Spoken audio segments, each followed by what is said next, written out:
तारीख के सबसे दर्दनाक मंजर की जब बात होती है तो करबला की रेत, मासूम बच्चों की प्यास और हजरत इमाम हुसैन रजी अल्लाह अन्हु की कुर्बानी याद आती है। मगर एक और किरदार था जो इंसान नहीं था, मगर उसकी वफा इंसानों से कहीं आगे थी। वो था हजरत इमाम हुसैन रजी अल्लाह अन्हु का घोड़ा जुल्जना। न वो बोल सकता था, न रो सकता था, मगर उसकी खामोशी भी चीख बन गई। जब हुसैन रजी अल्लाह अन्हु ने अपने लाशों से भरे खेमे से निकलकर आखिरी बार मैदान की तरफ रुख किया, जुल्जना ने खुद को रोका, जैसे कह रहा हो, मौला आप अकेले जा रहे हैं क्या? मेरा साथ इतना ही था। वो हजरत इमाम हुसैन रजी अल्लाह अन्हु के कदमों से चिपक गया, जैसे कह रहा हो, ऐ मेरे मौला, आप हमेशा मजलूमों की मदद करते थे, आज आपको कोई नहीं रोक रहा।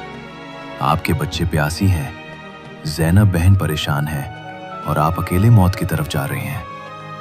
मौला, मुझे आप पे नाज है, मगर मेरा दिल टूट रहा है।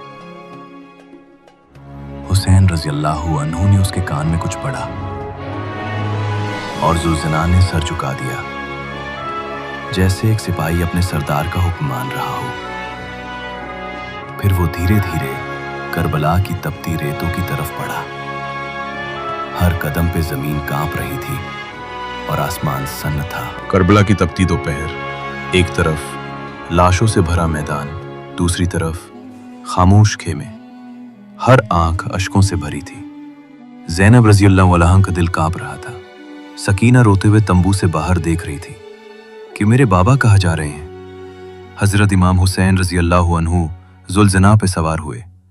वो घोड़ा जो बचपन से उनके साथ था, हर जंग का गवाह था, आज आखिरी बार अपने मौला को मैदान करबला की तरफ ले जा रहा था। मगर ये सफर आसान नहीं था। जैसे ही जुल्जना ने पहला कदम बढ़ाया, पीछे से मासूम सकीना की सिसकियां सुनाई दी, बाबा हमें अकेला छोड़कर मत जाइए। हुसैन रजी अल्लाह अन्हु का जिस्म थक चुका था, मगर रूह अल्लाह की राह में मजबूत थी। उन्होंने आहिस्ता से पीछे देखा और एक निगाह खेमों पे डाली, जिस निगाह में दर्द भी था, सलाम भी और अलविदा भी। जुल्जना ने धीमे कदमों से चलना शुरू किया। हर कदम पे ऐसा लगता था जैसे वो जमीन से माफी मांग रहा हो। ऐ करबला की रेत, आज मेरे मौला का खून तुझ पे गिरेगा, क्या तू इसे संभाल पाएगी? जैसे ही हजरत इमाम हुसैन रजी अल्लाह अन्हु मैदान में दाखिल हुए, जुल्जना की चाल और धीमी हो गई। उसके दिल ने जैसे भांप लिया हो, अब मेरा मौला मुझसे जुदा होने वाला है। वो मैदान जो पहले कई बार जंगों का गवाह रह चुका था, आज किसी और जंग का मैदान था। यह जंग थी हक और बातिल की, मगर अब सामने न कोई बहादुर फौज थी, न हथियारों वाला लश्कर, बल्कि सामने थे प्यासे बच्चे, बेवा औरतें और तन्हा एक सच्चा इमाम। हजरत इमाम हुसैन रजी अल्लाह अन्हु ने जुल्जना से उतरने की कोशिश की, मगर जुल्जना नहीं रुका। उसने एक बार मुंह मोड़ा और पीछे देखा। क्या वाकई अब मेरा मौला मुझे छोड़कर जाएगा? हुसैन रजी अल्लाह अन्हु ने उसके सर पे हाथ फेरा, आहिस्ता से कहा, जुल्जना, अब मेरा सफर रूह का सफर है। तू वफादार था और रहेगा, अब तू वापस जा और मेरी शहादत की खबर खेमों तक पहुंचा दे। जुल्जना वही जमीन पे बैठ गया। उसके आंसू मिट्टी में गिरे, जैसे हर कतरा चीख रहा हो, मेरा मौला शहीद होने जा रहा है। जुल्जना अकेला लौट रहा था। उसकी पीठ पे अब हजरत इमाम हुसैन रजी अल्लाह अन्हु नहीं थे। पीछे मैदान था और आगे इंतजार करता हुआ कैंप। हर तंबू में सन्नाटा था।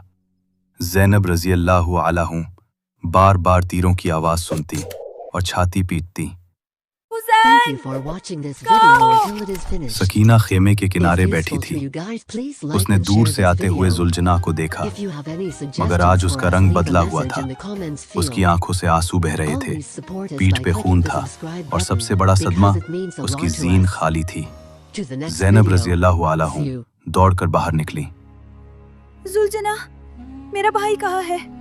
तू तो कभी अकेला नहीं आता था, आज तेरा मौला क्यों नहीं साथ आया? जुल्जना सिर झुकाकर खड़ा रहा, एक आह भरकर गर्दन झुकाई, जैसे कह रहा हो, ज़ैनब, अब तुम्हारा हुसैन इस दुनिया में नहीं रहा। मैं अब भी वफादार हूँ, मगर अब मेरा मौला मुझ पे सवार नहीं। जुल्ज़ना की खामोशी, उसकी भीगी आंखें और उसकी लहू लुहान पीठ ने सब कह दिया था। खेमों में अब सन्नाटा नहीं था। चीखें थीं, आंसू थे और हिम्मत टूटी हुई थी। ज़ैनब रज़ी अल्लाह अन्हा ने अपने सर से चादर हटाई और ताबूत की तरह जुल्ज़ना को पकड़कर कहा, ए अल्लाह, तू गवाह रहा, हुसैन गया मगर सर झुकाए नहीं गया। उसने आखिरी दम तक अपने रब की राह में सर ऊंचा रखा। सकीना बेहोश होकर जमीन पे गिर पड़ी। उसकी छोटी सी आवाज कांपती हुई कह रही थी, अब्बा, आप कहाँ चले गए? आपने तो कहा था आप मुझे अकेला नहीं छोड़ेंगे। जुल्ज़ना अब भी खड़ा था, न कुछ खा रहा था न पी रहा था, जैसे वो भी अब जीना नहीं चाहता था। हर कोई जानता था हुसैन रज़ी अल्लाह अन्हु शहीद हो चुके हैं, मगर जुल्ज़ना का खामोश खड़ा रहना हर दिल को चीर कर रख रहा था। जुल्ज़ना अब हर आवाज से बेगाना हो चुका था। ना किसी की चीख सुनता था, ना किसी के पुकार पे दौड़ता था। उसका जिस्म जिंदा था, मगर रूह जैसे हुसैन रज़ी अल्लाह अन्हु के साथ ही चली गई थी। कहते हैं जुल्ज़ना ने खाना पीना छोड़ दिया। कई दिन तक करबला की रेतों पे भटकता रहा। कभी उस जगह जाता जहां हुसैन रज़ी अल्लाह अन्हु का सर गिरा, कभी उस जगह जहां उनका घोड़ा रुका था। उसके पैरों के निशान करबला की मिट्टी पे अमानत बन चुके थे। हर निशान एक सवाल था, क्या अब भी वफा को समझने वाला कोई बचा है? एक दिन जुल्ज़ना चुपचाप मैदान की उसी जगह पहुंचा जहां उसका मौला आखिरी बार नमाज में था। वहां जाकर बैठा और फिर कभी न उठा। कुछ कहते हैं उसने वहीं दम तोड़ दिया, कुछ कहते हैं वो करबला की मिट्टी में घुल गया। मगर एक बात सब मानते हैं, इतिहास में कोई घोड़ा ऐसा वफादार नहीं हुआ। करबला में बहुत से शहीद हुए, बहुत ज़ालिम उठे, मगर एक घोड़े की खामोश वफा ने भी एक लकीर खींचती थी, वफादारी की लकीर। जुल्ज़ना ने न कोई तकरीर की, न कोई जंग लड़ी, मगर उसकी खामोशी हर वक्त चीखती रही, मेरे मौला को क्यों मारा गया? कई लोग हुसैन रज़ी अल्लाह अन्हु के नाम से वाकिफ हैं, मगर कितने हैं जो उस जुल्म के साए में खड़े घोड़े को जानते हैं? जुल्ज़ना आज भी हमारे लिए एक सवाल है। क्या हम इतने वफादार हो सकते हैं? क्या हम अपने हक के लिए खड़े हो सकते हैं जैसे जुल्ज़ना अपने मौला के साथ आखिरी दम तक खड़ा रहा? करबला हमें सिखाती है, वफा जुबान से नहीं अमल से साबित होती है। और हुसैन रज़ी अल्लाह अन्हु का घोड़ा आज भी अमल की सबसे ऊंची मिसाल है।